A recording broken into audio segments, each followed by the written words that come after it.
एक देश है इथोपिया। एक डानाकिल डिप्रेशन नाम की जगह है, गेटवे ऑफ हेल, जिसे हम नरक का द्वार भी कहते हैं, रहस्यों से भरी पड़ी है। धरती पर अफ्रीका एक ऐसा कंटिनेंट है जहाँ पे बारिश बहुत ही कम हुआ करती है और इस कम बारिश होने की वजह से अफ्रीका के ज़्यादातर देशों में अच्छी फसलें तैयार नहीं हो पाती है और जब ये फसलें तैयार नहीं होती है तो वहाँ के किसानों की अच्छी आमदनी नहीं होती। इसी वजह से आपको ज़्यादातर अफ्रीकी देश गरीब ही देखने को मिलेंगे। वैसे तो अफ्रीका कंटिनेंट में जितने भी देश आते हैं सभी अपने आप में रहस्यों से भरे पड़े हैं। इन्हीं देशों में से एक देश है इथोपिया, जो अफ्रीका के उत्तरी क्षेत्र में स्थित है। इथोपिया में एक डानाकिल डिप्रेशन नाम की जगह है जो कई सारी रहस्यों से भरी पड़ी है। इसी क्षेत्र में एक गेटवे ऑफ हेल, जिसे हम नरक का द्वार भी कहते हैं, और फायर रेन जैसी जगह पाई जाती है जो अपने आप में काफी रहस्यों से भरी पड़ी है। तो आज के इस वीडियो में हम नरक के द्वार और आग के बारिशों के रहस्य को समझेंगे। अगर आप मेरे चैनल पे नए हैं तो प्लीज मेरे चैनल को सब्सक्राइब कीजिए ताकि और भी इसी तरीके का वीडियो आपको मिलता रहे। डानाकिल डिप्रेशन एक बहुत बड़ा डिजर्ट एरिया है जो 200 × 50 किलोमीटर के एरिया में फैला हुआ है।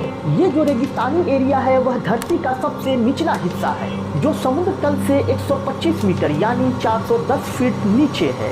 इसी वजह से डानाकिल डिप्रेशन को पृथ्वी का सबसे निचला हिस्सा बोला जाता है। इसके साथ साथ यह डानाकिल डिप्रेशन विश्व की सबसे गर्म जगहों में से एक है। यहाँ का औसत टेम्परेचर 45 डिग्री सेल्सियस रहा करता है और कभी कभी यह 45 से बढ़कर 55 डिग्री सेल्सियस तक चला जाता है। आप सोच सकते हैं कि 55 डिग्री सेल्सियस में यहाँ रहने वाले लोगों की क्या स्थिति हो जाती होगी। इस एरिया में बारिश भी बहुत कम हुआ करती है जिसकी वजह से इसे ड्राई इलाका माना जाता है। इस जगह से एक अवाश नाम की नदी बहा करती है जिसका पानी विश्व के सारे नदियों से बिल्कुल अलग है, यानी इस अवाश नदी का पानी बिल्कुल नमकीन होता है। चूँकि यहाँ पे गर्मी ज़्यादा रहती है इसकी वजह से यह नदी कुछ ही दूरी पर बहकर सूख जाती है। ये डानाकिल डिप्रेशन 3 टेक्टोनिक प्लेटों का मिलन बिंदु भी है। अफ्रीकी प्लेट, भारतीय प्लेट और अरब प्लेटों का मिलन इसी जगह पे होता है जिसकी वजह से इसे प्लेट रिफ्ट ट्रिपल जंक्शन के नाम से भी पुकारा जाता है। टेक्टोनिक मूवमेंट की वजह से ये प्लेट्स एक दूसरे से हर साल 1 से 2 सेंटीमीटर दूर घिसकती चली जा रही है। प्लेटों के इस तरह घिसकने से वहाँ पे दरार आने लग रही है। इन दरारों की वजह से धरती के अंदर का जो गर्म लावा है वह बाहर आने लग रहा है और जब ये गर्म लावा ऊपर की तरफ उठता है तो ज्वालामुखी का रूप धारण कर लेता है। इस क्षेत्र में अभी भी 2 एक्टिव ज्वालामुखी मौजूद है जो आग का गोला उगलते रहती है। एक है माउंट आयुल और दूसरा है इर्ता आयुल। इन दोनों ज्वालामुखियों से आग की लपेटें ऐसे बाहर आती है मानो किसी पहाड़ से लाल रंग का झरना गिर रहा हो।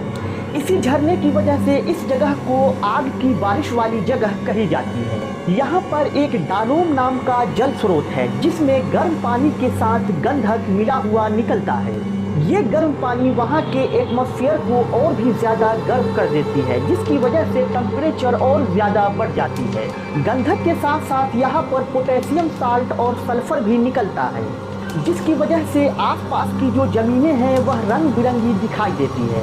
वहाँ के मिट्टी के इस रंग बिरंगे होने की वजह से टूरिस्ट लोग वहाँ खूब जाया करते हैं। इन ज्वालामुखियों से जो आग की झरने निकलती है वह पृथ्वी पर और कहीं दूसरी जगह देखने को नहीं मिलती। आग के निकलते हुए इस झरने की वजह से ही इसे गेटवे ऑफ हेल का नाम दिया गया है, यानी इसे नरक का दरवाजा कहा जाता है। वैसे यहाँ पर साइंटिस्ट अपनी खोज में लगे हुए हैं क्योंकि यह जगह पृथ्वी के बाकी जगहों से काफ़ी ज़्यादा गर्म है और साइंटिस्ट का ऐसा मानना है कि इस जगह पे अगर इंसान सरवाइव कर लेता है तो हमें दूसरे ग्रहों पर भी सरवाइव करने की चांसेस ज़्यादा हो जाएगी। वहीं अगर आप इस जगह पे घूमने की सोच रहे हैं तो आप नवंबर से मार्च के बीच में जाएं।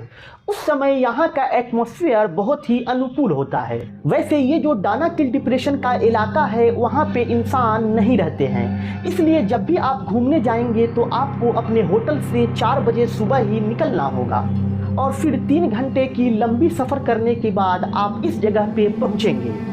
जब आप इस जगह पे पहुंचेंगे तो आपको एक चीज़ बहुत ही हैरान कर देगी। इस इलाके के आसपास बहुत सारी पक्षियां मरी हुई स्थिति में दिखाई देती है।